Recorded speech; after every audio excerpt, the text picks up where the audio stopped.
जय श्री कृष्णा फ्रेंड्स। तो आज हम चैप्टर नंबर 7 डिस्कस कर रहे हैं। उसमें हम पढ़ेंगे changing society, new caste and hierarchies के बारे में।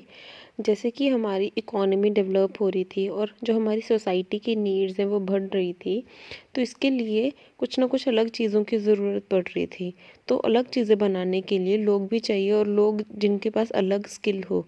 तो स्मॉलर कास्ट और जातिज इमर्ज होकर आती हैं विद इन द वर्नाज में ही एक सब कास्ट बन जाती है जिसको हम बोलते हैं जातिज। जैसे कि आजकल हम देखते हैं ना कि कारपेंटर्स जो काम करते कारपेंट्री का वो करते ही रहते हैं, मेसन्स का जो काम करते हैं, ऐसे specialized artisans such as smiths, carpenters, masons recognized as separate जातिज बाय द ब्राह्मणस। इसके बाद हमें बताया गया कि डेलिबरेशंस ऑन जाति, एक हमें इंस्क्रिप्शन मिली थी Tamil Nadu say that tells us about the deliberation on जाति, that is the Rath cars और द चैरियट मेकर्स।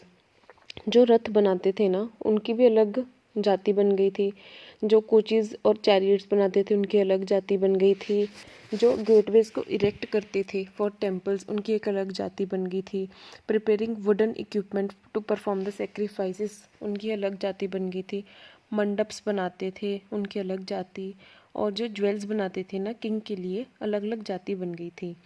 तो जो हमारी ट्राइबल फैमिलीज़ है ना वो भी ज्वाइन करना चाहती थी इन जातिस को, पर जो हाई ट्राइबल फैमिलीज़ है ना वो ही ज्वाइन कर सकती थी सिर्फ रूलिंग क्लास को। A large majority join the lower जातिस और द कास्ट सिस्टम। जो हमारे Punjab, Sindh and north west frontier है ना वहाँ पे लोगों ने इस्लाम को मतलब इनहेरिट कर लिया था, because they wanted to reject the caste system, क्योंकि इस्लामिज़म में ऐसे जातिज नहीं होती थी, ये सिर्फ हमारे हिंदुज़म में ही होती हैं। इसीलिए पंजाब, सिंध और नॉर्थ वेस्ट फ्रंटियर में लोगों ने अडॉप्ट कर लिया था इस्लाम and they reject the caste system. इसके बाद हम एक क्लोजर लुक पढ़ेंगे गोंड्स और अहोम्स पे। गोंड्स जो हमारे गोंडवाना प्लेट्यू में रहते थे और अहोम्स जो हमारे माइग्रेट होकर आए थे ब्रह्मपुत्र वैली में म्यांमार से, ठीक है।